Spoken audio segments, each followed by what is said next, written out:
ওই শুনছ? মনের ডায়েরি চ্যানেলে স্বাগতম। নতুন নতুন ভিডিও পেতে চ্যানেলটি সাবস্ক্রাইব করে পাশে থাকা বেল আইকনটিতে ক্লিক করো। টিউশনি করে ঘরমাক্ত ক্লান্ত শরীর নিয়ে বাসায় ফিরতেই ভাবি ঘরে ঢুকলেন। হাতে সুন্দর কারুকার্যের শোভিত শাড়ি ধরিয়ে বললেন, তৈরি হয়ে থাকিস, আমেরিকান পার্টি আসবে তোকে দেখতে। কথাটি বলার সময় ভাবির চোখ জোড়া চকচক করে উঠল। মুহূর্তেই মেজাজ গরম হলো নিশাতের। কণ্ঠের ভিত মজবুত রেখে চটপটে জবাবে বলল, আমাকে হাটের গরু পেয়েছো? খরিদ্দারদের দেখিয়ে দেখিয়ে দরদাম করবে? আমি স্পষ্ট ভাষায় বলে দিচ্ছি, আমি পড়ালেখা চালিয়ে যাব। খরচটা নিশ্চয়ই তোমরা দাও না, তাই আপত্তি থাকার কথাও না। পিয়ালির ঝকঝকে উজ্জ্বল চেহারার রং মুহূর্তেই বদলে গেল। চোয়ালে কাঠিন্য ভর করতেই দাঁতে দাঁত চাপল। সেই তো পড়ালেখা করেন, যার নমুনা দেখতেছি। বলছি, আমাদের ঘরে বসে বসে যে গেলছেন সেই খবর কি আছে? আমাদের একেবারে রসতালে ডুবিয়ে সারার পাইতারা। নিশাতের ধপ করে জ্বলে ওঠা রাগটা নিবু নিবু হয়ে গেল। মনে মনে অপরওয়ালার কাছে বুঝি প্রশ্ন তুলল, কেন আমায় ছেলে বানিয়ে দুনিয়াতে পাঠালো না? খাবারের খোঁটা শুনে যেতে হচ্ছে 2 মাস যাবৎ। বাবা অসুস্থ হয়ে ঘরে ঢোকার পর থেকেই তার দিক থেকে কোনো টাকা করেই সংসারে আসছে না। পুরো ভারটাই ভাইয়ের কাঁধে। বাবা মার 2 বোনের খাবার খরচ চালাতে গিয়ে দিনের মধ্যে কতবার যে ভাই ভাবি মনে করিয়ে দিচ্ছে, তোমরা আমাদের ঘরের বোঝা। নিশাত খানিক ঠান্ডা হয়ে আসা গলায় বলল, দেখো ভাবি, পড়ালেখা করে প্রতিষ্ঠিত হওয়া শুধু আমার স্বপ্ন নয়, বাবারও স্বপ্ন। তোমরা প্লিজ এভাবে আমার স্বপ্নের মাঝে বাধা হয়ে দাঁড়িও না। পিয়ালি নিজের কথায় অটল রইল। এই 4 জন মানুষের উপর তেজ খাটিয়ে বেশ মজা পায় সে। এত কথা বুঝি না আমি। তুই তৈরি থাকবি, কোনো টু শব্দ যেন না হয়। বিয়ের পর জামাইয়ের সাথে আমেরিকা চলে যাবি, ফুর্তি করবি, আমাদের কিছু সাহায্য করবি। সেটা তো ভালো লাগবে না। ভালো লাগবে আমাদের ঘরে কাঁঠাল ভেঙে রসিয়ে রসিয়ে খেতে। পিয়ালি চলে গেল। নিশাত মেয়েটাও ভঙ্গুর নয়। সেও নিজের সিদ্ধান্তকে টিকিয়ে রাখার জন্য ভেতরে ভেতরে দাবানল পুষে রাখছে। বিয়েতে সে কিছুতেই বসবে না। এখনই তাদের কদর নেই। তাকে বাড়ি থেকে বিদায় করে মা বাবা আর মাকেও স্বর্ণছাড়া করতে এদের সময় লাগবে না। টাকার লালসা এতটাই প্রকট যে এরা টাকার বিনিময়ে সব করতে রাজি। হয়তো আমেরিকান পার্টির কাছ থেকে মোটা অঙ্ক খতিয়ে নেওয়ার আশায় এত সব বন্দোবস্ত। এই 2 মাসে তোতা পাখির মতো মেয়েটি আস্তে আস্তে কঠিন হলো। এখন আর আগের মতো যেখানে সেখানে বুলি উড়ায় না। বাস্তববাদী সমাজটা একটু একটু করে চিনে যাচ্ছে। সময়ক্ষণ গড়িয়ে 3 চালা বাড়ির সামনে এক চকচকে গাড়ি থামলো। 4 জোড়া পা গাড়ির বাইরে পড়লো।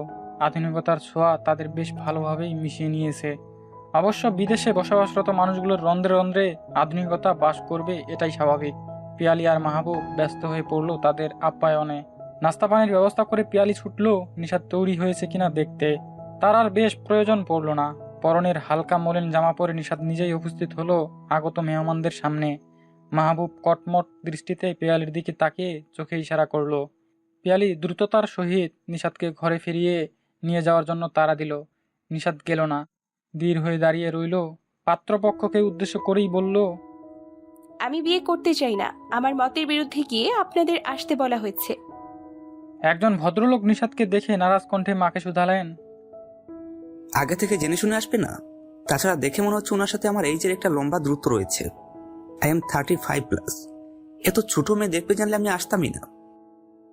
নিশাত প্রসন্ন হলো ভদ্রলোকের কথায়। তার কথার ধরনে বুঝে গেল ইনিই বোধহয় পাত্র। ভদ্রলোকের পরিবার নেহাত ভদ্র বলে কোনো ধরনের ঝামেলা করলেন না। ঝামেলাবিহীন বিদায় নিলেন। তারা বিদায় তো নিল, কিন্তু পরিবারের উপর দিয়ে বয়ে যাওয়া ঝড়টা কে থামাবে? বাবা অসুস্থ, তিনি কিছুই করতে পারবেন না। মা হাজারবার ভাই ভাবির কথায় দ্বিমত করলেও তাদের অগ্নিমূর্ত রূপ মাকে থামিয়ে দিয়েছে। পাত্রপক্ষ বিদায় নিতে না নিতেই তাণ্ডব শুরু হলো। মাহবুব প্রচণ্ড চিল্লাফাল্লা করে শেষে নিশাতের গায়ে হাত তোলার জন্য প্রস্তুত হলো। নিশাতের বাবার কান্না মিশ্রিত ডাক, রোজি, ও নিশাতের মা, আমাকে দইরা উঠাও, আমার মাইয়ার মাইরা ফালাইব।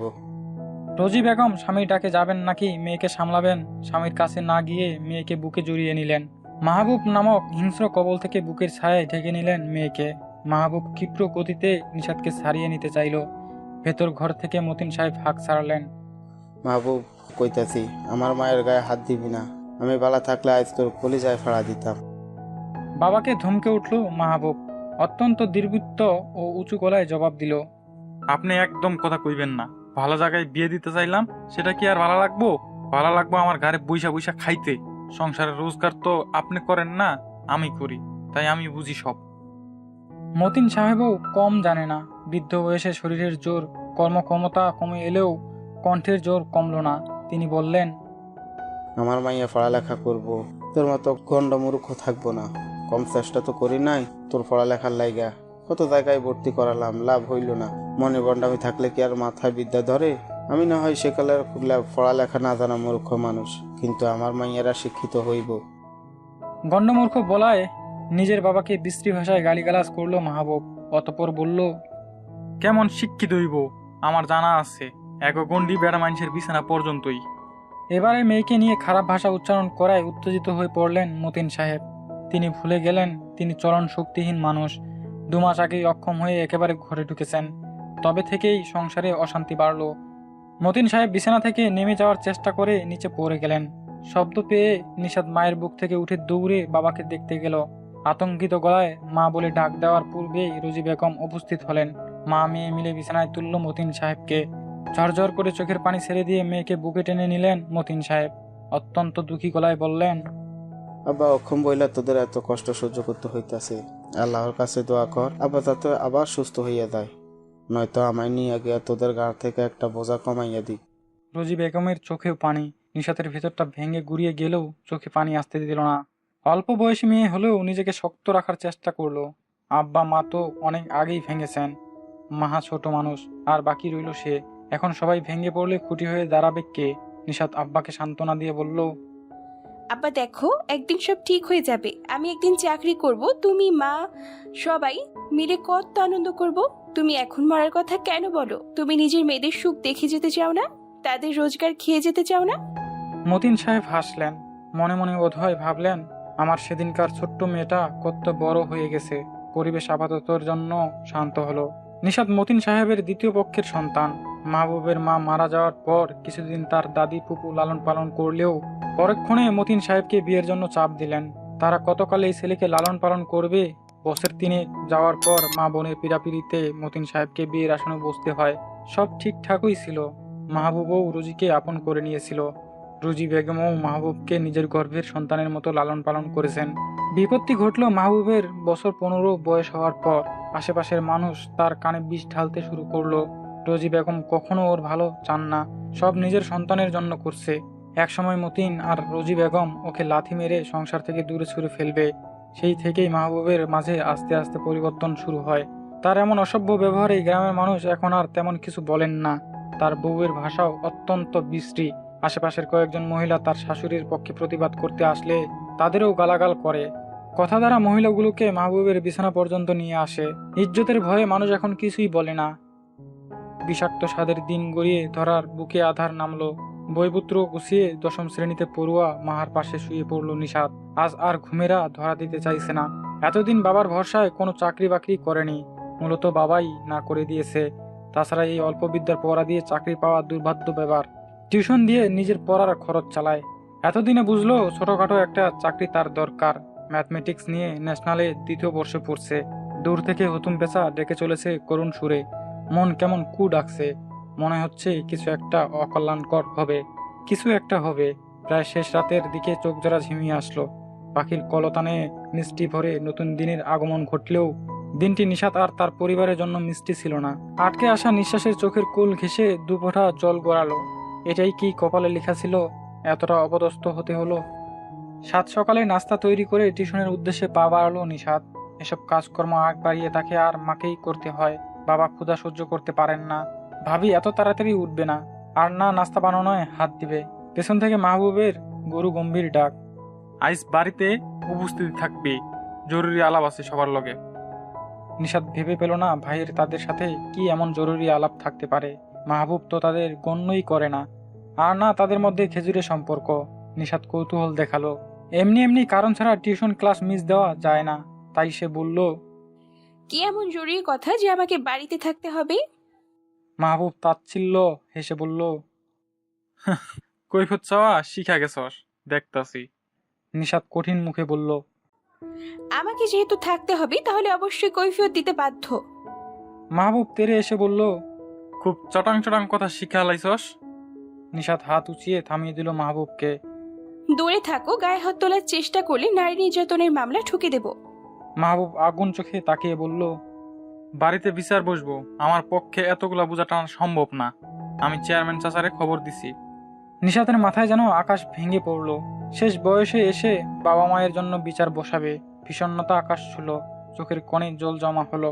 বাবা মা এখনো কিছুই জানে না, শুনলে কতটা কষ্ট পাবে। মাহবুব নিজের কাজে যেতে যেতেই বলল, 11টার মধ্যে বাড়িতে থাকবি। নিশাত থমকে যাওয়া পা জোড়া টেনে বেরিয়ে গেল। ছাত্রীর বাসায় গিয়ে দেখলো সে আগে থেকেই বসে আছে।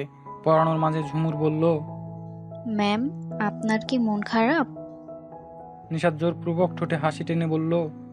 না, তুমি পড়াই মন দাও। ঝুমুর আর কথা বাড়ালো না, মেয়েটাকে পরিয়ে বের হলো। রাস্তায় আসিয়ে দাঁড়িয়ে অপেক্ষা করছিল। নিশাতকে দেখে এক গাল হেসে বলল, চলো যাওয়া যাক। নিশাত ভনিতা ছাড়াই বলল। তুই যা, আমি আজ ক্লাস করব না। আশিক খেয়াল করলো নিশাতের মুখশ্রী, চিন্তিত কণ্ঠে বলল, শরীর খারাপ তোর, ক্লাস কেন করবি না? বাড়িতে আজ কাজ আছে, আমি ঠিক আছি, তুই যা। কি কাজ? তুই না বললি তোর আজকের ক্লাস ইম্পর্টেন্ট? নিশাত হাঁপিয়ে যাওয়া ভঙ্গিতে বলল, তোর জেরা করা শেষ হলে আমি বাড়িতে যাই, কি কাজ সেটা পরে জানাবো। নিশাত হাঁটা ধরলো। আশিকও আর গেল না ভার্সিটির উদ্দেশ্যে, নিশাতের পেছনে ছুটল। দুজনের বন্ধুত্ব সেই স্কুল জীবন থেকে, একই এলাকায় বাস। স্কুল থেকে ভার্সিটি পর্যন্ত দুজনের বন্ধুত্ব এলাকার সকলেরই জানা। সবাই জানে তারা দুজন খুব ভালো বন্ধু। কেউ কেউ বলে দুজনের মধ্যে গভীর প্রেমের সম্পর্ক আছে। দুজনের ভার্সিটি এক হলেও ডিপার্টমেন্ট আলাদা। নিশাত ম্যাথমেটিক্স নিয়ে পড়ছে আর আশিক ইংলিশ ডিপার্টমেন্ট। পাশাপাশি হেঁটে নিশাত জিজ্ঞেস করলো, যাবি না? আশিক আগ্রহ দেখালো না। সে বলল, ভালো লাগছে না। নিশাত হাসলো। দুজনে এখনো সেই আগের মতোই আছে। একজন ক্লাস মিস দিলে অপরজনও একই কাজ করে। বাড়িতে যাওয়ার পথেই কাশেম চাচা বললেন, কিরে নিশাত, কি শুনতেছি এগুলা? মাহাবুর নাকি তোগর বাড়িতে তোর আব্বার লাইগা বিচার বসাইবো, আমারেও যাইতে কইছে। নিশাত চলে মলিন দেখালো। পাশ থেকে আশিক ভীষণ আশ্চর্য হয়ে বলল। কিসের বিচার? নিশাত কিছু বলতে পারলো না, শুধুই দীর্ঘশ্বাস ছাড়লো। আশিকের প্রশ্নের উত্তরে কাশেম চাচা বললেন, মাহাবুর তোর মামারেও খবর দিছে, গেলেই বোঝা যাইবো কেন বিচার সভা ডাকছে। এতক্ষণে আশিক নিশাতের ক্লাস না করার কারণ ধরতে পারলো। দুজনের কেউই আর কথা বাড়ালো না, যে যার বাড়িতে পৌঁছে গেল। ঘড়ির কাঁটা 11 ঘরে। বাড়ির সামনে উঠান সদৃশ্য জায়গায় চেয়ার পাতা হয়েছে। সেখানে উপস্থিত চেয়ারম্যান চাচার সাথে আশিককেও দেখা গেল। চেয়ারম্যান সাহেব আশিকের মামা হন। ও যখন মায়ের গর্ভে ছিল তখন তার বাবা ভারতের আসামে চলে গিয়ে আর ফিরেননি। আর না খোঁজ নিয়েছেন তার মায়ের। সেই থেকেই আশিকের মামা তার মাকে নিয়ে এসেছেন। আশিকের মাও আর বিয়ে করেননি। ছেলেকে বুকে নিয়েই বাবার বাড়িতে পড়ে রইলেন। নিশাত মাথায় কাপড় দিয়ে চায়ের ট্রে রেখে বাবার পাশে দাঁড়ালো। তার বাবা মতিন সাহেবের চোখের কোণে পানি। লজ্জায় মাটির সাথে মিশে যেতে ইচ্ছে করছে। চেয়ারম্যান সাহেব গলা খাকারি দিয়ে মাহবুবকে উদ্দেশ্য করে বললেন, সবাইকে কোন উদ্দেশ্যে নিয়ে ডেকেছ? তুমি তোমার কথা শুরু করো। মাহবুব বলল, আপনারা তো জানেন আমার ইনকাম কেমন। নিশাতের লাইগা কয়েকবার সম্বন্ধ আনার চেষ্টা করেছি। এবার আমেরিকান পোলা নিয়ে আসছি। ওই বিয়া বইব না। আমি চাইছি ওরে একটা লাইন করাই দিমু। ওই জামাই নিয়ে সুখে থাকবো, আর আমি আব্বা আম্মা আর মাহারে নিয়ে আসি। কিন্তু নিশাত কি করলো? পাত্রপক্ষের সামনেই আমাকে অপমান করলো। পাত্রপক্ষ চইলা গেল। আপনারাই কোন, আমার পক্ষে এতজনের ভরণ পোষণ পরনের খরচ দেওয়া কি সম্ভব? কয়েকজনই মাহবুবের সাথে একমত হলেন। একজন বললেন, মাহবুব তো ঠিক কথাই কইল, মায়াটার ভালো চাইছে বইলেই সম্বন্ধ নিয়ে আসছে। মতিন সাহেব উত্তেজিত হয়ে পড়লেন। নিশাত বাবাকে থামিয়ে বলল, শান্ত হও আব্বা, আমি বলছি কথা। এবার সবার উদ্দেশ্যে বলল, আমার পড়ালেখার খরচ আমি নিজে চালাই। আব্বা অসুস্থ হয়েছে 2 মাস। মাহা উপবৃত্তি পায়। এর আগে পরীক্ষায় কি ফি আব্বা দিত। সামনে মাহার পড়ার চিন্তা আমার, তাই আমাদের পড়ালেখার খরচ বহন করার কথাটি সম্পূর্ণ মিথ্যা। তারপর ভরণ পোষণ, ছোট থেকে বড় হওয়া পর্যন্ত নাকি কখনো দেখিনি আমাদের 2 বোনকে বা মা আর আব্বাকে একটা সুতাও দিতে। আমি টিউশনি করি, নিজের পড়ার খরচ গত 2 মাসে আব্বার ওষুধের খরচের জন্য আমি হাতের বাকি টাকা দিয়েছি। যদিও সব ঔষধ আনা সম্ভব হয়নি স্বল্প টাকায়, এতে একটা করিও তিনি দেননি। শুধু বাজারটাই তিনি করছেন। এই যে আমরা তার খাই, এর জন্য বাড়ির সমস্ত কাজ আমার মাকে করতে হয়। আমি তো নিজের পড়া টিউশনের জন্য বাড়িতে থাকতে পারি না। এবার আপনারাই তার কথাগুলো যাচাই করুন, সে কি সত্যি আমাদের সম্পূর্ণ খরচ বহন করে? চেয়ারম্যান চাচা মনোযোগ দিয়ে শুনলেন নিশাতের সব কথা। তিনি মেয়েটাকে ভালো জানেন, তাছাড়া মতিন সাহেবও ভালো মানুষ, ছেলে সম্পর্কেও জানেন। এর মাঝে মাহবুবের বউ খেকিয়ে উঠল। বাড়ির কাজ আমি করি না, তোর মায়ে করে। বান্দির বাচ্চা মিথ্যা বলার জায়গা পায় না। চেয়ারম্যান চাচা ধমক দিলেন পিয়ালিকে। অসভ্যের মতো ব্যবহার কেন তোমার?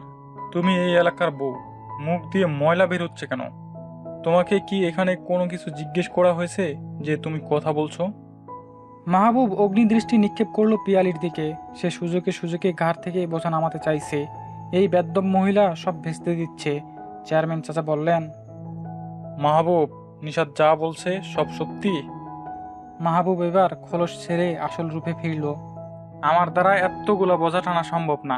নিশাতও তো এখন রোজগার করে। আব্বা আমার খাওয়া ভাগ করে দেন। আমার ঘরে 15 দিন, নিশাতের ঘরে 15 দিন।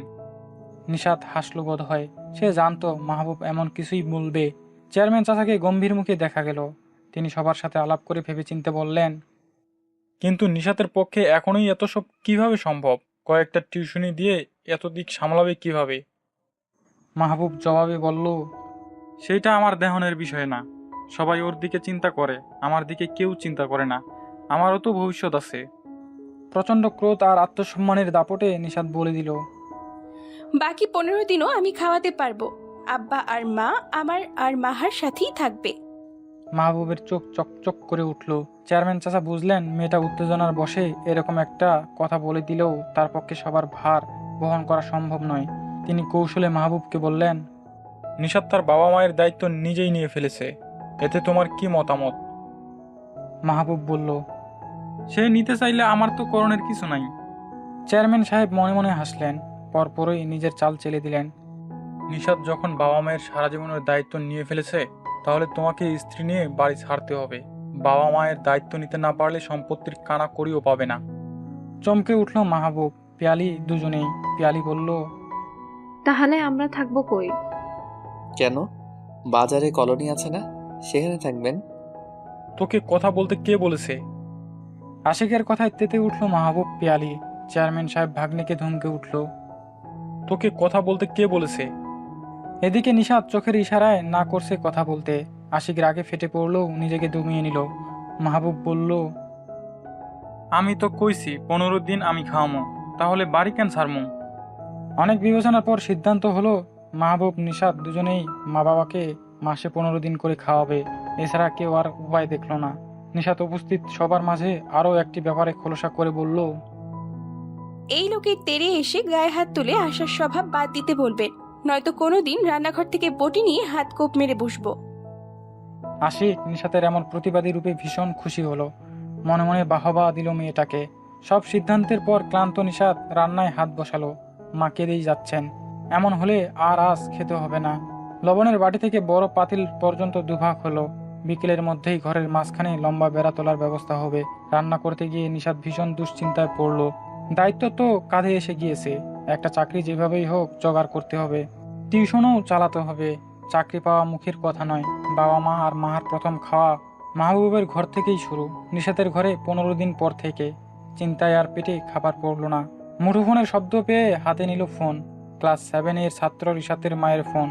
সালাম বিনিময়ের পরই তিনি বিনীতভাবে বললেন, নিশাত, রিশাতের বাবার ট্রান্সফার হয়েছে। আমরা আর এখানে থাকবো না। কাল থেকে রিশাতকে পড়াতে হবে না। নিশাত থমকে গেল। হাতে একটা টাকাও নেই। টিউশনের পাশাপাশি চাকরির দরকার, অথচ হাত থেকে একটা টিউশন ছুটে গেল। ঘরে বাজার নেই। আজ কোনোভাবে রান্না চালিয়ে দিয়েছে। পাশের ঘর থেকে বাবার গঙ্গিয়ে ওঠার শব্দ শোনা যাচ্ছে। মাথা ফাঁকা ফাঁকা লাগছে। আজও ভার্সিটিতে যাওয়া হলো না নিশাতের। গতকালের পান্তা ভাত আর বাসি তরকারি দিয়ে সকালের নাস্তা চালিয়ে নিল সে। চাল আপাতত লাগবে না, তবে বেশ কিছু বাজার লাগবে। বাবার ওষুধ নেই। শরীরের ব্যথায় সারা রাত ছটফট করেছে।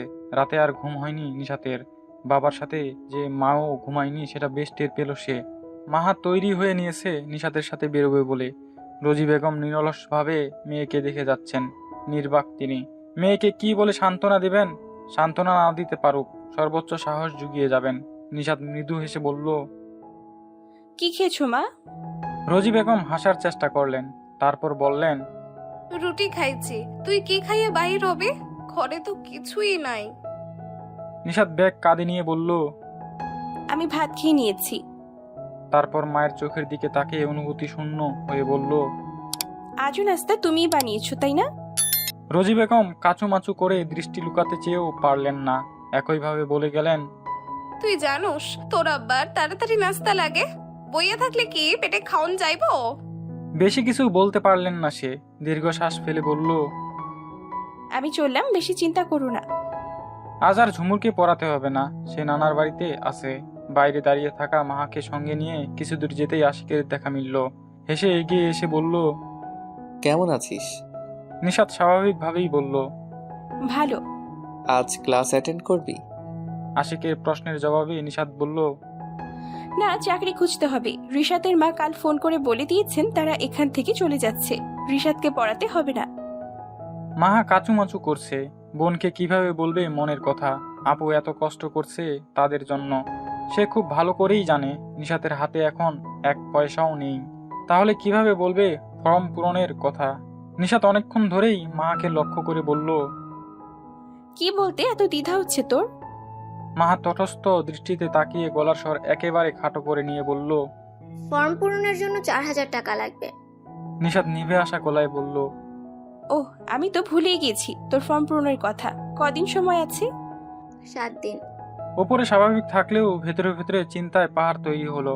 আশিক জানে নিশাতের হাতে টাকা নেই, তাই বলল, আমার কাছে টিউশনির কিছু টাকা আছে, 4000 মিলিয়ে দিতে পারবো। মাহার ফর্ম পূরণের টাকা আমি দিয়ে দিচ্ছি। নিশাত মাঝখানে আশিককে থামিয়ে দিয়ে বলল, টাকা তো দিবি, তবে আমি এই মাসে তোর টাকাটা শোধ করতে পারবো না। আশিক স্বাভাবিকভাবেই বলল, শোধ কেন করতে হবে? আমি কি তোর পর কেউ? নিশাত খানিক হেসে বলল, পর কেউ কথা আমি বলেছি? তুই আমার কাছের মানুষ, টাকা তো তোকে ফেরত দিতে হবে। তুই তো আর লাখ টাকা ইনকাম করছিস না, টিউশনি করে হাত খরচ চালাচ্ছিস। এগুলো হাত খরচের বাইরে জমানো টাকা। তবুও আমি তোর টাকা ফেরত দেব। আশিক দীর্ঘশ্বাস ফেলে বলল, আচ্ছা। পর মুহূর্তে আড়ালে নিঃশব্দে হাসলো। প্রবল আত্মসম্মান বোধ মেয়েটার মাঝে।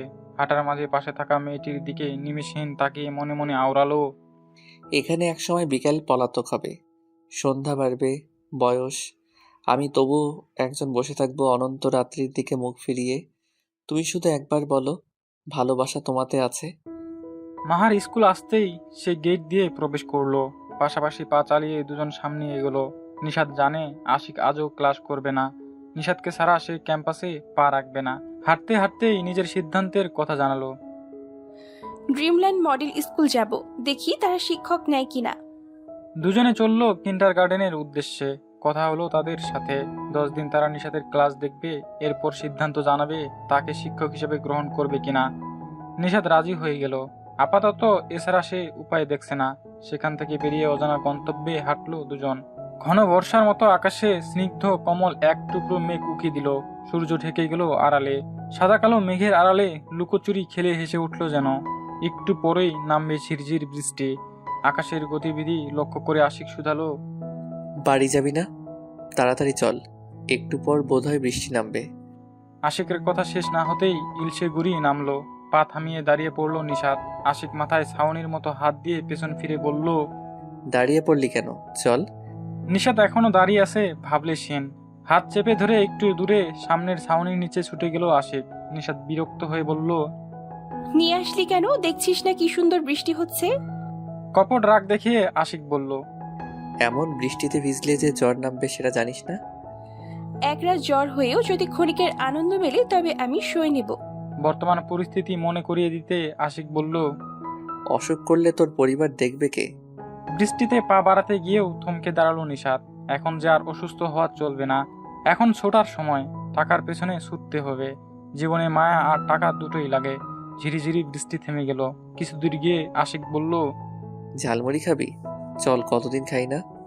সেই স্কুলের মতো আমেজটা কত বছর ধরে খুঁজে পাচ্ছি না।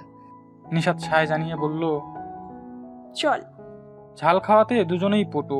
আশিক ঝালমুড়িওয়ালা মামাকে বলল, মামা ভালো করে ঝাল দিয়ে 2টো ঝালমুড়ি দিন তো। মামা একগাল হেসে নিজের কাজ শুরু করলেন। কাগজে মোড়ানো দুটো ঝালমুড়ি হাতে নিয়ে রাস্তার পাশে হাঁটা ধরলো তারা। আশিকের খাওয়া শেষ হতেই আর চোখে নিশাতের খাওয়া পরখ করলো। হুট করেই নিশাতের কাগজের প্যাকেটে হাত ঢুকিয়ে দিল। এক খাবলা মুড়ি নিয়ে মুখে চালান করলো। কি হয়েছে বুঝতে পেরে নিশাত কপট রাগ দেখালো। আমতা আমতা করে আশিক বলল, আমারটা শেষ। আশিকের কাচুমাচু মুখ ভঙ্গি দেখে হেসে ফেলল নিশাত। নিজের অবশিষ্ট ঝালমুড়ি সরিয়ে বলল, আর দেবো না। স্নিগ্ধ মোহময়ী ঠোঁটের হাসি অপলক চেয়ে চেয়ে দেখল আশিক। সে কি একটু দুর্বল এই হাসির উপর, নাকি অনেকখানি? নিশাতের কথায় চমক কাটল তার। নিশাত বলল, এমন চেয়ে থাকলে আমার ভীষণ পেট খারাপ করবে। আশিক চমকালো। নিশাত কি বুঝতে পারলো কিছু? পরিস্থিতিকে অনুকূলে আনতে বোধহয় মুহূর্তেই ঝুম বৃষ্টি নামলো, রোদ বৃষ্টি। উত্তপ্ত সূর্যের উপস্থিতিতে আকাশের জলধারা প্রকৃতির এক চমৎকার দৃশ্য। এবার আর তারা দেখালো না আশিক। মুহূর্তেই দুজন কাক ভেজা হয়ে গেল। একে অপরের দিকে তাকিয়ে হাসলো। অতঃপর নির্জন দুপুরে জনমানবহীন রাস্তায় জুতা হাতে ছুটল দুজন। সেই স্কুল জীবনে ফিরে গেল। জীবন সংগ্রাম সারা জীবনের। মাঝে মাঝে ছোট ছোট বিষয়ে একটু সুখ খুঁজে নিতে হয়। মিনিট বিশেক স্থায়ী হয়ে বৃষ্টি ছন্দ থেমে গেল। আকাশের দেনমনো অবস্থা দেখে নিশাত বলল, আকাশেরও কি মুড সুইং হয়? আশিক নিজের ঠোঁট বের করে ঘাড় উঁচিয়ে বুঝালো। কি জানি বাবা। নিশাতকে বাড়ির রাস্তায় এগিয়ে নিজেও পথ ধরলো বাড়ি যাওয়ার। ঘরে প্রবেশের পরই কেমন থমথমে ভাব দেখা গেল। মাকে বাড়িতে দেখে নিশাত জিজ্ঞেস করে বসলো, তোকে না স্কুলে দিয়ে এলাম? মা থমথমে ভাব ধরে রেখেই বলল, একটু খারাপ লাগছিল, তাই ফিরে এলাম। নিশাত চিন্তিত হয়ে বলল, তোর কি কোনো কারণে মন খারাপ? কথা বলল না মাহা। নিশাত আর ঘাটালো না। গোসল করে রান্নার জোগাড়ে নামলো। রান্না করা ভাত আর আলুর তরকারি দেখে বেশ অবাক হলো। মাকে গিয়ে বলল, রান্না তুমি করেছো? মাকে কিছু বলতে না দিয়ে মাহা জবাব দিয়ে বলল, ভাবি মাকে কথা শুনিয়েছে, তাদের ঘরে খেয়ে কেন তোমার জন্য রান্না করেছে। ও ঘর খেতে হলে তোমার এক ফোঁটা কাজও আমরা কেউ করতে পারবো না। নিশাত চোখ বুজে নিল। মনে মনে প্রার্থনা করলো, আল্লাহ আমাকে বড় একটা চাকরি পাইয়ে দাও, যাতে এই 3টে মানুষকে কারো কথা শুনতে না হয়। তাদের সব দায়িত্ব যেন আমি নিতে পারি। নিশাত মুখে মাকে বলল, আমি এসে রান্না করে নিতাম মা। তুমি অযথাই আমার জন্য চিন্তা করো। বাবার সাথে সাথে নিজের শরীরের দিকেও একটু খেয়াল রেখো। রোজি বেগমের চোখ ভর্তি জল টলমল করছে। কান্না রোধ করার চেষ্টায় নেমে পড়ে বললেন, অভাগা যেদিকে যায় সাগর শুকিয়ে যায়। দেখোস না তোর আব্বা ঘরে ঢুকতে ঢুকতেই কেমন কইরা সব ধ্বংস নামতেছে তোর ওপর। আমাদের দায়িত্ব, মাহারার তো নিজের পড়ার খরচ, হাতে নেই 1 পয়সা, ঘরে নেই বাজার। রাত হইলেই তোর আব্বা ব্যথায় কাতরায়, তার নাই ওষুধ। নিশাত বলল, ধৈর্য ধরো মা, একদিন সব ঠিক হয়ে যাবে। মাকে সামাল দিয়ে বাবাকে একবার দেখে আসলো নিশাত। নিজের বাকি কাজ সেরে কিছুক্ষণ ভাবলো। কাল আশিকের কাছ থেকে টাকা নিয়ে মাহার ফর্ম পূরণ করে আসবে। বিকেলে একটা টিউশনি আছে। হঠাৎ আশিকের ফোন। সে বলল, নিশাত, আমার না এতগুলো টিউশনি করতে ভালো লাগছে না। একটা স্টুডেন্ট ছেড়ে দিয়েছি। এখন স্টুডেন্টের মা বলেছে একজন ভালো শিক্ষক খুঁজে দিতে, নয়তো আমাকেই পড়াতে হবে। বুঝতেই পারছিস, পড়ার ফাঁকে এত চাপ আমার সহ্য হয় না। আমি আন্টিকে তোর কথা বলে দিয়েছি, তুই এক্ষুনি বেরিয়ে পড়। তোকে তাদের বাসা চিনিয়ে দিয়ে আসবো আমি। নিশাত ভ্রু কুঁচকে জহুরি কণ্ঠে বলল, টিউশনি করতে তোরা তো সমস্যা কি রে? মনে হচ্ছে অনেকগুলো টিউশনি একসাথে চালাচ্ছিস। আশিক বুঝ দেওয়ার মতো বলল, আমি এখন পুরোদমে পড়ায় মন দিতে চাই, সেই জন্যই টিউশন ছেড়ে দিচ্ছি। কথা না বলে বেরিয়ে পড়। খট করে লাইনটা কেটে দিল আশিক। নিশাত হাসলো। আশিক তার কথা ভেবেই টিউশন ছেড়েছে। পড়ালেখা একটা অজুহাত মাত্র। সে এমনিতেও ভালো ছাত্র। পড়া নির্দিষ্ট সময়টুকু কাউকে দেয় না, এমন ভালো বন্ধু কজনের কপালে আছে। নিশাত ভাবে, আশিকে যে মেয়ে জীবনসঙ্গী রূপে পাবে সে নিঃসন্দেহে সৌভাগ্যবতীদের মধ্যে একজন। কাঁধে বেগ ঝুলিয়ে বেরোলো নিশাত। মাহবুবের মুখোমুখি পড়তেই পাশ কাটিয়ে যেতে নিল। পা থামিয়ে দাঁড়ালো মাহবুব। পেছন থেকেই বলল, বিয়া করার কি দরকার? যদি বিয়ার আগেই রং ঢং করা যায়। হাত ধরাধরি, কদিন পর দেখমু চুমুও খাইতাছস। এই বাড়িতে থাইকে এইসব চলবো না। শীঘ্রই আমি চেয়ারম্যান চাচার কানে কথা তুলমু, যাতে ভাইগনা সামলায়। নিশাতের মাথায় যেন বড়সড় বাস পড়ল। আশিক তার ছোটবেলার বন্ধু, এটা সবাই জানে। কিন্তু বন্ধুত্বকে যে মাহবুব নোংরা চোখে দেখবে কে জানতো। নিশাত কুকুরের সাথে কুকুর হলো না, শুধু এক দলা থুতু ফেললো। নিজ গন্তব্যের উদ্দেশ্যে বেরিয়ে পড়তেই পিয়ালি আর মাহবুব চোখে চোখে ইশারা করলো। মাহবুব এগিয়ে যেতেই পিয়ালি বলল, বুইড়া বুড়ি দুইটারে ভুলিয়ে ভালিয়ে কাল আমাদের বাড়িতে নিয়ে যাব। এর ভিতরে তুমি যা করার করো। মাহবুবের ঠোঁটের কোণের কুটিল হাসি বলে দিচ্ছে কেমন পরিকল্পনা আঁটতে চলেছে তারা। বড়সড় কোনো বিপর্যয় আসতে চলেছে নিশাতের উপর, যা তাকে বিধ্বস্ত ছিন্ন ভিন্ন করে দেবে। ভাদ্রের দুপুর, আকাশে শুভ্র পেঁচা তুলোর মতো মেঘ, সূর্যের কিরণ স্বর্ণ প্রভাবের মতো ঝিকমিক করছে। ভাদ্র মাস, যদিও শরৎ এর শুরু, কিন্তু এর বেশিরভাগ সময়টাই বর্ষাকালের মতো যায়। পথে ঘাটে চোখ রাখতে রাখতেই দূরে দেখা মিলল আশিকের। রৌদ্রতাপে চোখ জোড়া ক্ষীণ করে চেয়ে আছে। এই সময়টাতে রিশাদকে পড়াতো নিশাত, আজ থেকে আশিকের ছাত্রকে পড়াবে। আশিক বলল, মেয়েটিকে কিন্তু ইংরেজি পড়াতে হবে। নিশাত অবাক হয়ে বলল, ছাত্রী? আমি ভাবলাম ছাত্র হবে হয়তো। আর ইংরেজি তো তুই ভালো পারিস। আশিক বিরক্তিবোধ করে বলল, নবম দশমের ইংরেজি তুই পড়াতে পারবি না? তোর তো সেকেন্ড চয়েস ইংরেজি ছিল। তুই পারবি বলেই তো আশায় ছিলি। ফার্স্ট চয়েস ম্যাথ না আসলে ইংরেজি নিয়ে পড়বি। নিশাত হেসে বলল, হয়েছে, আর বিরক্ত হতে হবে না। আর আমিও এটাও জানি তুই ইচ্ছে করে টিউশনি ছেড়ে দিচ্ছিস। আশিক বলল, বেতন পেলে আমাকে ট্রিট দিতে ভুলবি না। নিশাত কপট রাগের ভান করে বলল, কিসের ট্রিট? তুই যে আমার কাছ থেকে 10 টাকা 20 টাকা নিতি, সেগুলো আগে ফেরত দে। ভাবলে সিহীন ভাবে আশিক বলল, আমি তোর কাছ থেকে টাকা নিয়েছিলাম নাকি কি জানি মনে পড়ছে না। আশিকের বাহুতে থাপ্পড় বসালো নিশাত। হাসলো দুজনেই। তাকে সঙ্গে নিয়ে ছাত্রীর মায়ের সাথে পরিচয় করিয়ে দিল আশিক। 10ম শ্রেণীতে পড়ুয়া ছাত্রী। পড়াতে গিয়ে বুঝতে পারলো মেয়েটি মুখ ভার করে বসে আছে। নিশাত কিছু জিজ্ঞেস করলো না।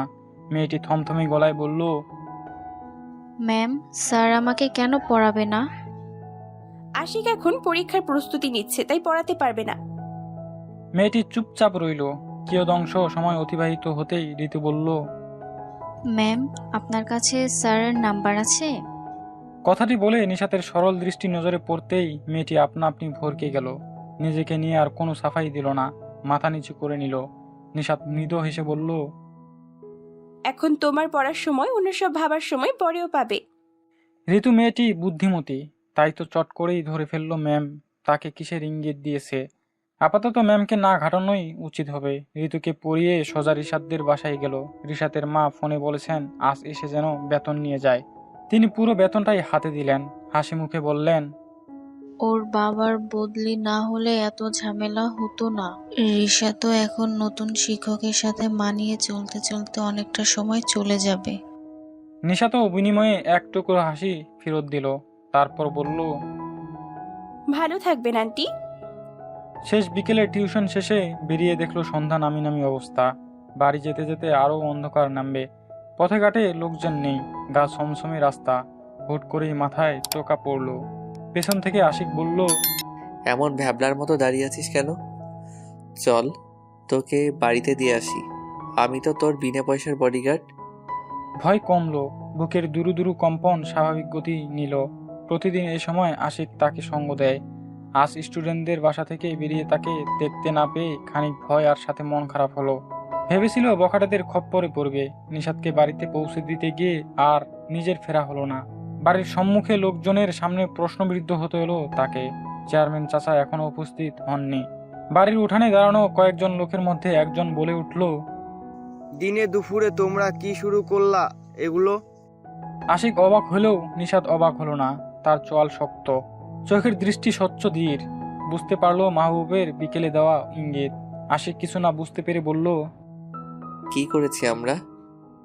কাউকে কিছু বলতে দিল না নিশাত, শুধু বলল, আমরা সবাই এই গ্রামের মানুষ। আমাদের দুজনকে আপনারা ভালোভাবেই চেনেন। বলতে গেলে আপনাদের হাতের উপরেই বড় হয়েছি। আমি বুঝতে পেরেছি আপনাদের ইঙ্গিত, আর এসবের পেছনে কে রয়েছে সেটাও জানি। আমাদের দুজনের বন্ধুত্ব একদিনের নয়, ছোটবেলা থেকেই একসাথে পড়াশোনা করেছি, চলেছি। কোনোদিন কোনো আপত্তিকর কিছু দেখেছেন আমাদের দুজনের মাঝে? সমস্যায় কয়েকজন বলল না। আশিকের কাছে ব্যাপারটি স্পষ্ট হলো। ততক্ষণে চেয়ারম্যান চাচাও এসে পড়েছেন। আশিক ক্ষুব্ধ হলো, মাহবুবের দিকে চেয়ে বলল, আপনি কিন্তু খুব বেড়ে যাচ্ছেন। এমন চলতে থাকলে খারাপ কিছু হয়ে যাবে বলে দিলাম।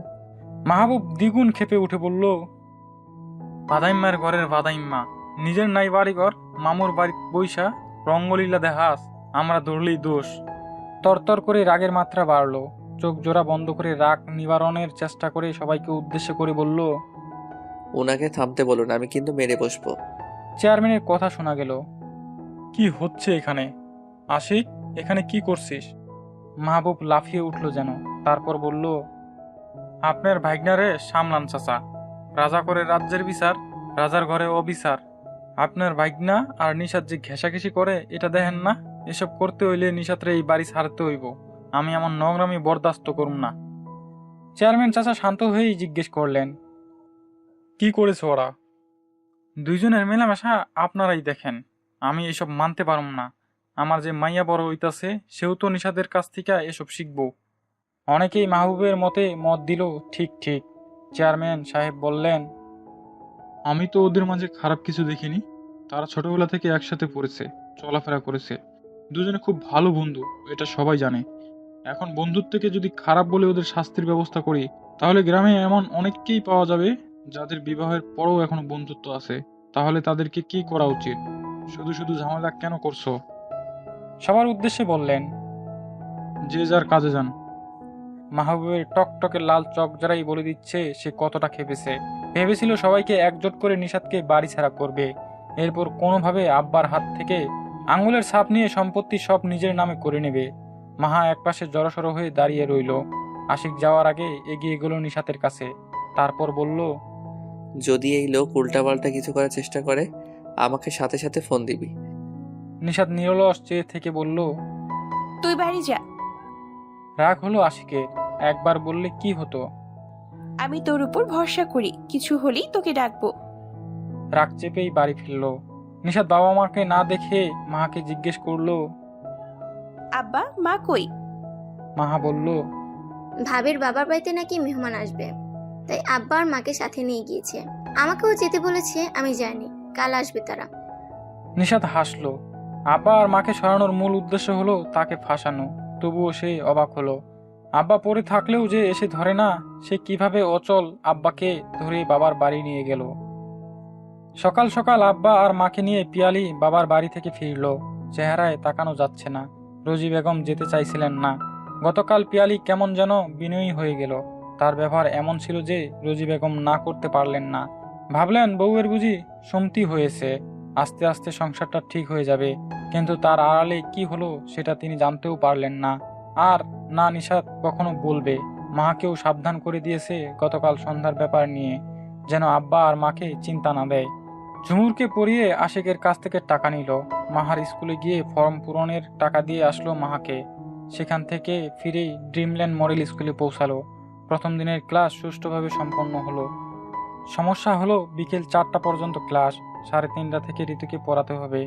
আবার 4:45 থেকে 5:45 পর্যন্ত আরেকজনকে পড়াতে হবে। আজ আর ঋতুকে পড়ালো না। স্কুল থেকে বেরিয়ে আশিককে ফোনে জানিয়ে দিল ঋতুকে পড়ানোর সময় তার হবে না। ঋতুর মাকে যেন ম্যানেজ করে নেয়। আশিক ঋতুর মাকে জানালো আজ নিশাত আটকে পড়েছে, আসতে পারবে না সে। রাতে ঘুমাতে গিয়ে চিন্তায় পড়ল নিশাত। বোনকে চিন্তিত হতে দেখে মা জিজ্ঞেস করে বসলো, কি হয়েছে তোমার? নিশাত বলল, কিছু না। মধ্যবিত্ত ঘরের মেয়েরা 15-16 বছর বয়সেও অনেক কিছু বুঝে যায়। তাদের মস্তিষ্ক খুব প্রখর থাকে। মূলত পারিপার্শ্বিক পরিস্থিতি তাদেরকে বুঝদার বানিয়ে দেয়। মাহা জেদ ধরে বলল, তোমাকে না বললে কাকে বলবে? আমি না তোমার বোন? কত মানুষ দুঃখ সুখ বলার জন্য একটা বোনের আফসোস করে, আর তোমার বোন থেকেও বলছো না। নিশাত হেসে ফেলল। পর মুহূর্তে হাসি দীর্ঘশ্বাসে রূপ নিল। চিন্তিত স্বরে বলল, সময়ের কারণে একটা টিউশনি ছেড়ে দিতে হচ্ছে, অথচ বেতন ভালো। আপুর কথায় তারও ভীষণ মন খারাপ হলো। হুট করে তার মাথায় এক বুদ্ধি খেলে গেল। তীব্র উৎকণ্ঠা নিয়েই জিজ্ঞেস করলো, তোমার স্টুডেন্ট কোন ক্লাসের? একই মুখ ভঙ্গিতে জবাব দিল নিশাত। তারপর বলল, ঝুমুর ক্লাস 5-এ পড়ে, আর বাকি দুজন মাধ্যমিকের স্টুডেন্ট। মাহা চট করে এমন এক কথা বলল, ভারী অবাক হলো নিশাত। মাহা বলল, তোমার একটা টিউশন আমাকে দিয়ে দাও, আমি একটা পড়ালে অন্য দুটো তুমি পড়াবে। ঝুমুরকে আমি পড়িয়ে দেব, সময় তুমি ম্যানেজ করে নিও। বিস্মিত হয়ে জিজ্ঞেস করলো নিশাত, তুই পারবি? তোর সামনে পরীক্ষা, এত চাপ নেওয়ার দরকার নেই, নিজের পড়াশোনায় মন দে। মাহা প্রচন্ড বিরক্ত হলো। চোখ মুখ কুঁচকে বলল, আমি তো খারাপ ছাত্রী না, 1-1.5 ঘন্টা টিউশনের কাজে ব্যয় করলে কিছু হবে না। আমাকেও তো শক্ত হতে হবে, পায়ের তলার মাটি যাতে আঁকড়ে ধরতে পারি। জানো আপু, আমি না সবসময় চেয়ে এসেছি যেন তোমার মতো হতে পারি। খুব কঠিন নয়, তবে একটু আঘাতেই উড়ে যাব তেমনও নয়। নিশাত ভীষণ গর্ববোধ করলো মাহাকে নিয়ে। গুলুমুলু গাল দুটোতে আদুরে হাত বুলিয়ে বলল, জীবনে সফল হতে হলে ঈগল হতে হয়, যে কথা না বলে ধারালো নজরে ভরকে দিতে পারে, পাখা ঝাপটিয়ে আকাশে উঠতে পারে। তোতার মতো যত্রতত্র বুলি আওড়ালেই কিন্তু আকাশে ওড়া যায় না। কুকুরের মতো আচরণকারীদের সাথে কুকুর হওয়া মানায় না, তাদের সামনে একদলা থুথুর যোগ্য জবাব।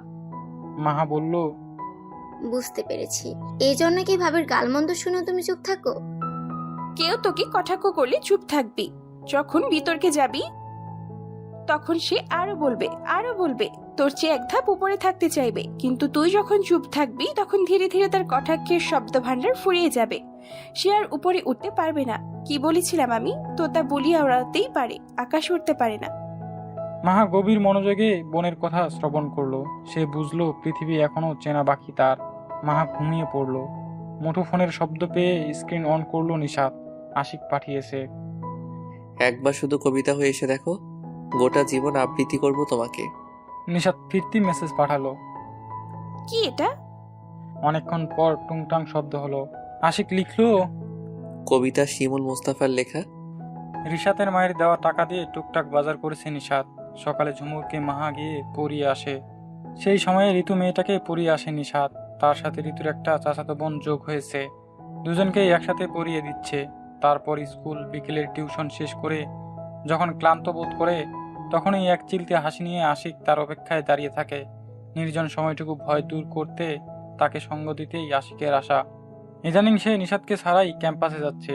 নিজের ক্লাসের পাশাপাশি প্রিয়ার কাছ থেকে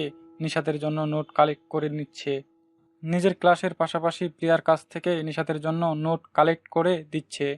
পাশাপাশি পথ ধরে এগিয়ে যাওয়া, নীরব মনে একপাক্ষিক বার্তা জমিয়ে রাখা। দোকান থেকে দুটো কেক হাতে নিয়ে দাঁড়িয়ে থাকে আশিক। নিশাত হয়তো অর্থ সংকটের কারণে দুপুরে কিছু কিনে খায় না। টিউশনে কখনো নাস্তা দিলে খায়, নয়তো পানি দিয়ে গলা ভেজায়। জীর্ণ শীর্ণ ক্লান্ত মলিন চেহারায় তার অভুক্ততার প্রমাণ। আশিক একটি কেক নিজে নিয়ে অপরটি নিশাতের দিকে বাড়িয়ে দেয়। নিশাত কিছু বলতে চাইলেই সে থামিয়ে দিয়ে বলে, তোর সাথে কথা বলতে বলতে বাড়ি ফেরার পথে আমার গলা শুকিয়ে যায়, খিদে পাই। কিছু না খেলে আমি শক্তি পাই না। প্রচন্ড কথা বলিস তুই। নিশাত হাসে। পাশে ভাবলিসহীন চলতে থাকা ছেলেটাকে তার বড্ড চেনা। তাই এখন আর কিছু বলে না সে। সে চায় জনম জনম ধরে এ বন্ধুত্ব টিকে থাকুক, বেঁচে থাকুক সকল বন্ধুদের প্রাণে প্রাণে। ক্লান্ত শরীর নিয়ে রান্না করলো নিশাত। ভেবে রেখেছে এখন থেকে রাতে রান্না করে রেখে পরের দিন সন্ধ্যা পর্যন্ত খাবে। এরপরই পরের দিনের রান্না বসাবে। এমন না করলে বেশি দিন টিকে থাকতে পারবে না। সকালে ভাত খেয়ে বেরোলে পুরো দিন আর পেটে খাবার পড়ে না। খিদের চোটে নাড়িভুড়ি সব বেরিয়ে আসতে চায়। রোজি বেগমের হাত পা বাঁধা। তিনি কিছু করতে গেলেই তাদের একেবারে মেয়ের ঘাড়ে নামিয়ে দেবে। সন্ধ্যায় আসার সময়ই আশিক নোট তুলে দিয়েছিল তাকে। সেগুলোতেই একবার চোখ বুলিয়ে নিচ্ছে। চর্চা না থাকলে পানির মতো স্বচ্ছ বিষও পাথরের মতো কঠিন মনে হয়। টেবিল গুছিয়ে একবার আব্বাকে দেখতে যাওয়ার ইচ্ছা পোষণ করলো। ঘরের মাঝখানে বেড়া তুলে দিলেও আব্বা, মা আর মাহা নিশাতের পাশেই থাকছেন। নিশাত নরম হলো। অধর কোণে হাসি টেনে বলল, আব্বা কি করো? সারাদিনে একবারও তোমার খোঁজ নিতে পারিনি। মতিন সাহেব হাসলেন মেয়ের কথা শুনে। কাপা কাপা স্বরে বললেন, তোর কাঁধে যে দায়িত্ব উঠাইয়া দিছি রে মা, আমি কোনোদিন ভাবি না এমন পরিস্থিতি হইব। আমি বোঝার মতো পড়া থাকবো। নিশাত কপট রাগ দেখালো।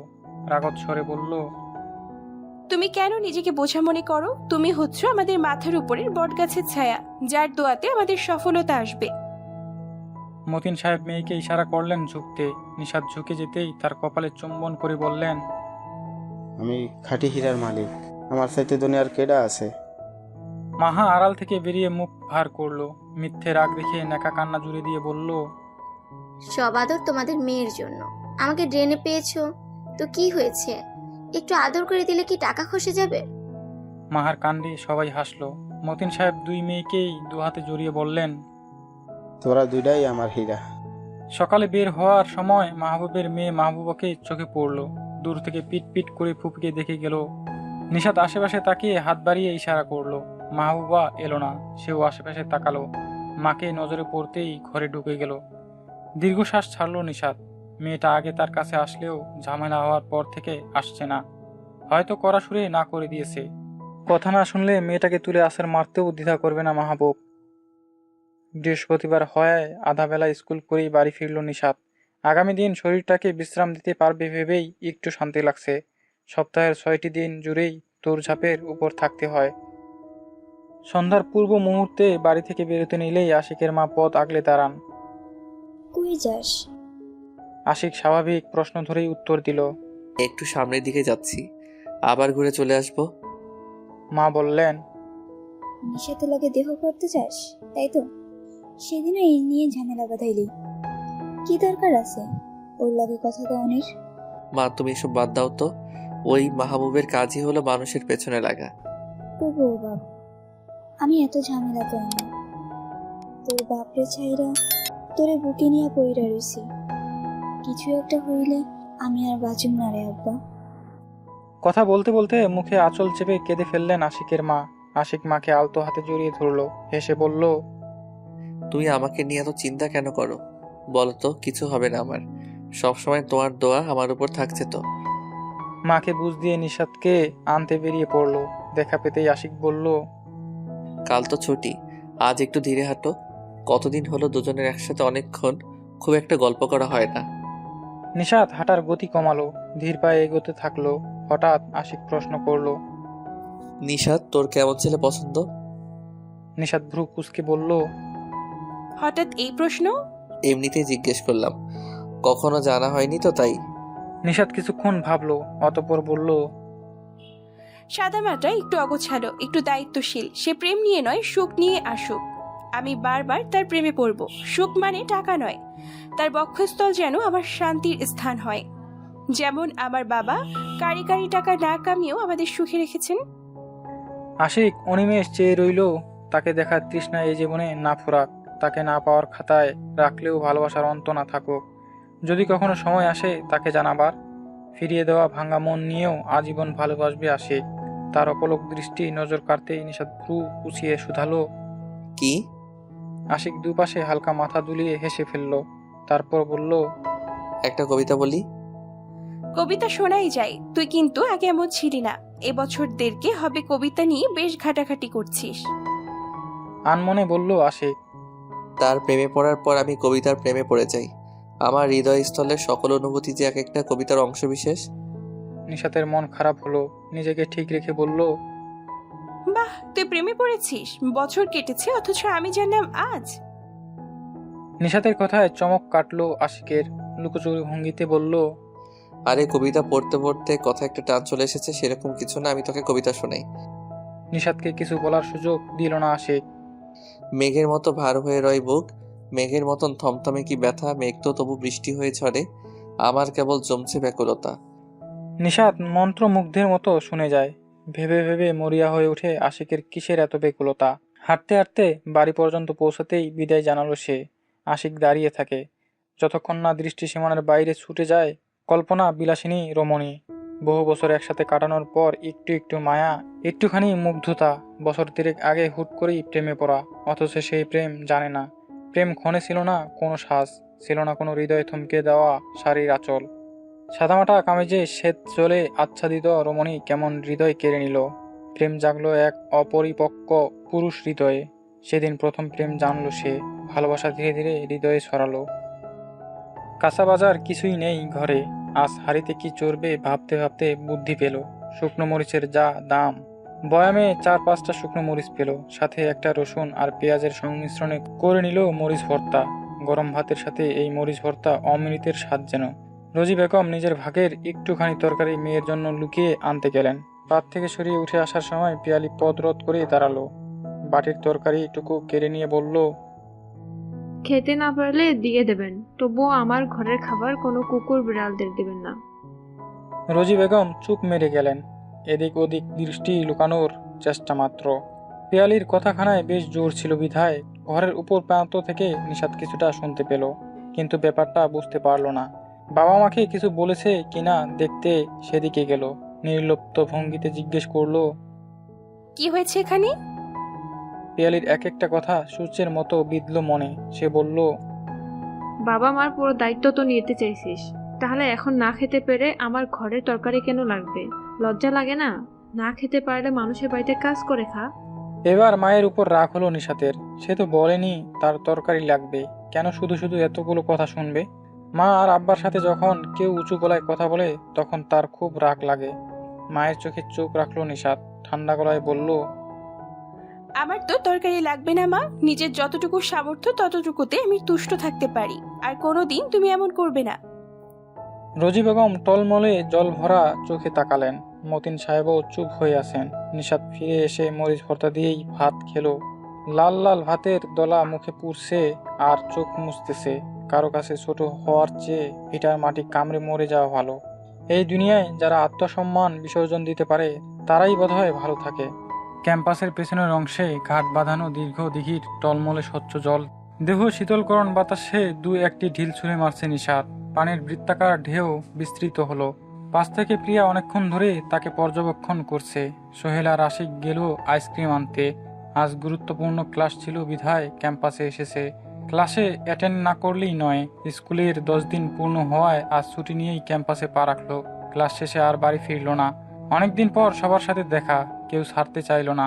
একটুখানি আড্ডার আসর জমাতেই ক্যাম্পাসের পিছন দিকে বসলো। শান্ত শুনশান প্রকৃতিতে ঝলমলে রোদ্দুর।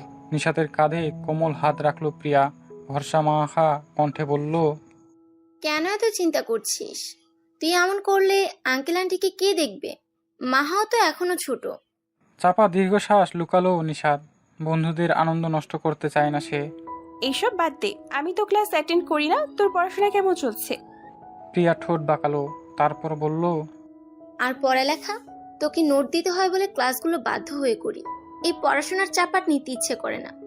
নিশাত মেখে আফসোসের সুরে বলল, আহারে, মেয়েটা কি কষ্টটাই না দিচ্ছি আমি। তা বিয়েটা সেরে ফেললেই পারিস, তাহলে পড়ালেখার পাঠেও একেবারে চুকে যাবে। প্রিয়ার চোখে মুখে আধার নামলো। বিমর্ষ হয়ে পড়ল। রোদ হয়ে আসা কণ্ঠে শুধালো, এখন বিয়ে সম্ভব না। কেন?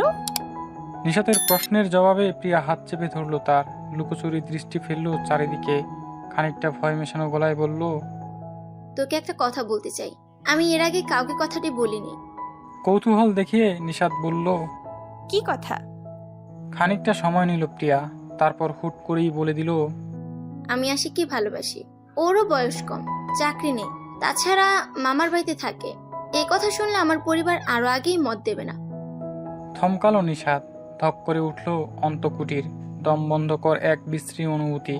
তবে প্রিয়াই কি আশিকের প্রেমে পড়ার কারণ? কি আশ্চর্য! সে বোধহয় এখনো আশিকের ভালো বন্ধু হয়ে উঠতে পারেনি, নয়তো ব্যাপারটা তার কাছে চাপা থাকতো না।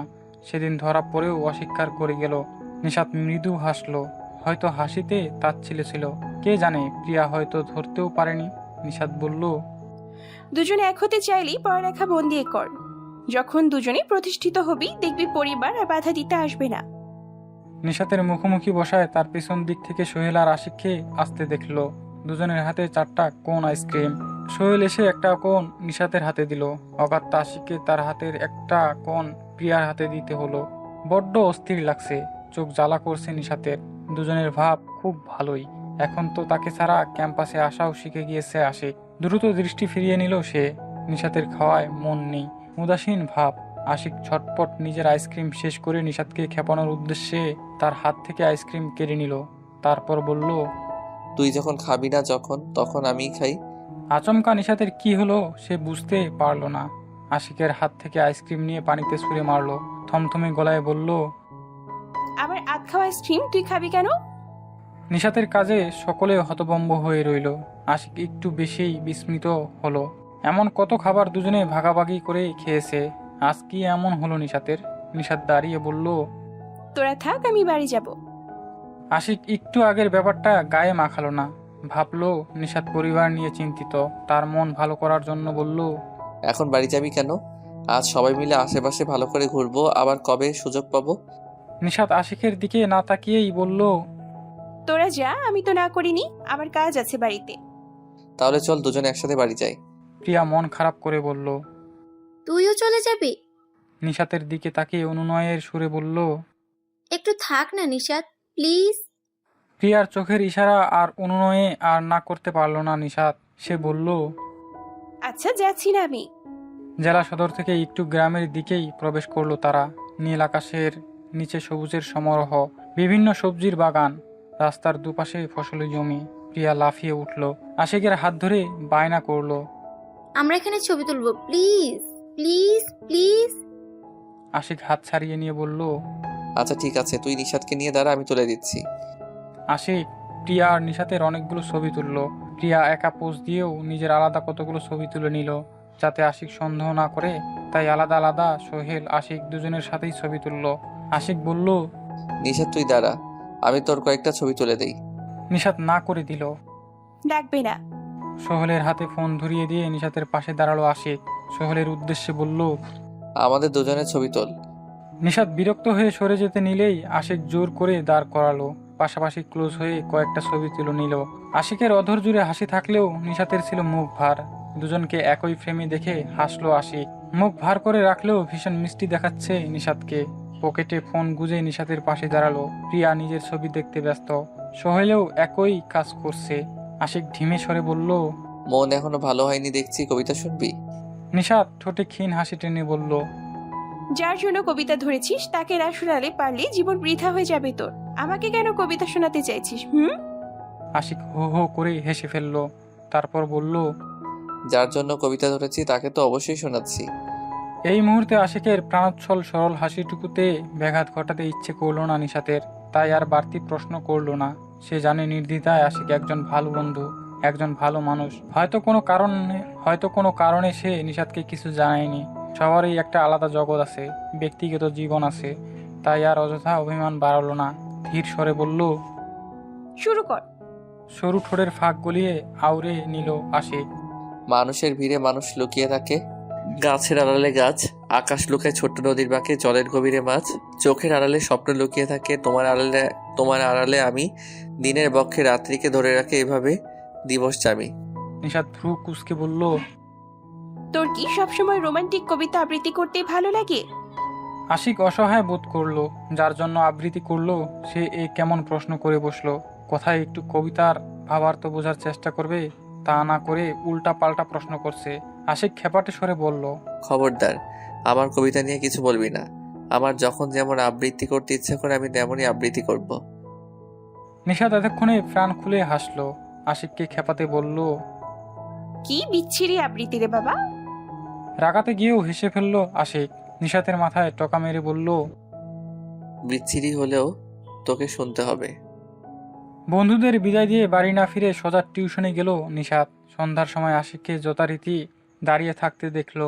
পরের দিন সকালে স্কুলে গিয়ে থমকে গেল নিশাত। মস্তিষ্ক শূন্য লাগছে। সামনের দিকে কিভাবে কি করবে সে ভেবে পেল না। আজ তার চাকরি কনফার্ম হওয়ার কথা ছিল। বিগত দিনগুলোতে নিশাত বেশ প্রশংসা শুনেছে নিজের। সে সর্বোচ্চ চেষ্টা করেছে স্টুডেন্টদের কিছু শেখানোর। ধরেই নিয়েছিল চাকরিটা তার কনফার্ম হবে। স্কুলের প্রধান মিরাজুল হক বললেন, তোমার ক্লাস আমি দেখেছি, খুব দক্ষতা আর নিষ্ঠার সাথে তুমি বাচ্চাদের পড়াচ্ছ। কিন্তু আমি দুঃখিত ভীষণ, শিক্ষক কোটা পূরণ হয়ে গিয়েছে। পরে কখনো কোটা খালি হলে তোমাকে জানাবো। নিশাদের গলা ধরে আসলো। কোনোভাবে মিরাজুল হকের সামনে থেকে বেরিয়ে আসতেই দরজার সামনে সুমনার সাথে দেখা হলো। এখানেরই একজন শিক্ষিকা। মেয়েটা ভীষণ মিশুক। সে বলল, মিরাজুল স্যারের কোনো এক আত্মীয়কে চাকরিটা দেওয়া হয়েছে, অথচ তাকে যাচাই বাছাই করা হলো না। নিশাত মৃদু হেসে বলল, চাকরিটা আমার ভাগ্যে ছিল না। আর কথা বাড়ালো না। সুমনার ভীষণ খারাপ লাগছে। একজন যোগ্য লোককে হারালো এরা। আজকাল যোগ্য লোকের কদর নেই। টাকা আর মামা খালু থাকলেই চলে। একাকী পথ ধরে হাঁটছে নিশাত। ভীষণ কাঁদতে ইচ্ছে করছে তার। দুদিন পরই আব্বা মাহার খাওয়া শেষ হবে মাহবুবের ঘরে। সে কিভাবে সব সামলাবে? বাড়ি ফিরতেই মা বললেন, চোখ মুখ এমন লাল হয়ে আছে কেন? আর আইজ এত তাড়াতাড়ি চলে আসলি যে? মাথা ব্যথা করছে বলেই পাশ কাটালো নিশাত। কাঁথা মুড়ি দিয়ে শুয়ে পড়লো। নীরবে অশ্রু বিসর্জন দিচ্ছে। কিছুক্ষণ না যেতেই ওষুধের বাক্স হাতিয়ে একটা নাপা ট্যাবলেট নিয়ে আসলেন রোজি বেগম। তিনি বললেন, উঠে ওষুধটা খাইয়ে লও। নিশাত কণ্ঠ স্বাভাবিক রেখে বলল, রেখে যাও, আমি খেয়ে নেব। দুপুরে আর রান্না করলো না। দুপুরের মরিচ ভর্তা ছিল, সেটা দিয়ে পান্তা ভাত খেয়ে নিল। রিশাতের মায়ের দেওয়া সব টাকা খরচ করেনি। 500 টাকার টুকটাক মুদি বাজার করেছে, বাকি আছে 1000 টাকা। দুদিন পর আব্বা আম্মার খাওয়া আসলে কাঁচা বাজার আর মাছ নিয়ে আসবে। পাশের রুম থেকে আব্বার স্পষ্ট আর্তনাদ শোনা যাচ্ছে। মাহবুব নাক ডেকে ঘুমাচ্ছে। মায়ের অস্পষ্ট স্বর শুনতে পেল নিশাত। তিনি চাপা স্বরে মতিন সাহেবকে বলছেন, এমন কপাল লইয়া আইসেন কেন দুনিয়াতে? শেষ বয়সটা সুখ কইরা যাওনের কপাল আমাগো নাই। মতিন সাহেব চাপা আর্তনাদের সাথে হু হু কান্নার শব্দ তুলে বললেন, আল্লাহর কাছে কও আমি যাতে তাড়াতাড়ি দুনিয়ারই বিদায় দিতে পারি। দরজার পাশে দাঁড়িয়ে চোখের পানি ছেড়ে দিল নিশাত। বাবার কাছে কিছুক্ষণ বসবে বলে আসলেও আর ভেতরে ঢুকলো না। মাহার পাশে গিয়ে শুয়ে পড়ল। তার হাতে কিছুই নেই। মুখে ওড়না চেপে কান্না রোধ করার চেষ্টা করে ভাবলো, নিম্ন মধ্যবিত্তদের জীবন এত কঠিন কেন। চেয়ারম্যান বাড়িতে খুশির আমেজ, হই হুল্লোড়ে মেতে আছে ছোট বড় সবাই। বাহারি পদের রান্না চড়েছে হাড়িতে। বাড়ির মেজ ছেলে সাজিদ বাড়ি ফিরছে দীর্ঘ সময় পর। চেয়ারম্যান সাহেবের 2 ছেলে হলেও আশিক সহ বাড়িতে মোট 3টে ছেলে রয়েছে। সে আজ দৌড়ঝাঁপের উপর আছে।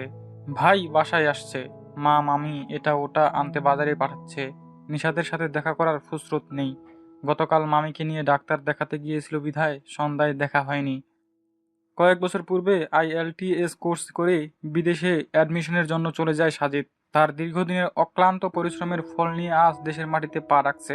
আলেয়া বেগম বেজায় খুশি। কতদিন পর সচক্ষে ছেলেটাকে দেখবেন। এলাকার ভাঙ্গা রাস্তা ধরে সকালের টিউশনে পৌঁছালো নিশাত। চাকরি না পাওয়ার দুঃসংবাদটি মোটেও আশিককে দিতে ইচ্ছে করলো না। ঋতু জিজ্ঞেস করলো, ম্যাম, স্যার কেমন আছেন? নিশাত ছোট্ট করেই উত্তর দিল, ভালো। ম্যামের মন মেজাজ ভালো নেই বুঝতে পেরেই ঋতু আর প্রশ্ন করলো না। সংসার কিভাবে সামলাবে, চাকরি কোথায় পাবে, মস্তিষ্কে এসব শখ কষতে কষতে অঙ্ক ভুল করে বসলো নিশাত। বোঝাতে গিয়েই নিজের ভুলটা চোখে পড়ল। ঋতুর চাচাতো বোন কিছু বলতে গেলেই সে হাত ধরে থামিয়ে দিল। নিজ থেকেই বলল, ম্যাম, আপনাকে আজ ক্লান্ত দেখাচ্ছে। বেশি পড়াতে হবে না, বাড়িতে গিয়ে রেস্ট করুন। নিশাত খানিকটা হাসলো। সে এতটা ফাঁকিবাজ শিক্ষক হতে চায় না, তাই বলল, আমি ঠিক আছি, তোমরা দুজন পড়ায় মন দাও। হেঁটে হেঁটে দেয়ালে টাঙ্গানো বিজ্ঞাপন দেখলো। কোনো আশানুরূপ ফল পাচ্ছে না। তার যোগ্যতা অনুযায়ী ভালো চাকরি এই মুহূর্তে পাবে না। পুরো দিন অসহায় হয়ে পথে পথে ঘুরে বেড়ালো। বাড়ি ফিরলো 3টায়। গোসল সেরে না খেয়েই আবারও বেরিয়ে পড়লো। মা যখন খাওয়ার কথা জিজ্ঞেস করলো তখন মিথ্যে বলল নিশাত। বন্ধুদের সাথে দেখা হয়েছে, সবাই একসাথে দুপুরে খেয়ে নিয়েছি। রোজি বেগমের বোধহয় বিশ্বাস হলো না। মায়ের চোখ মেয়ের শুকনো মুখ দেখেই সব আন্দাজ করে নিলেন।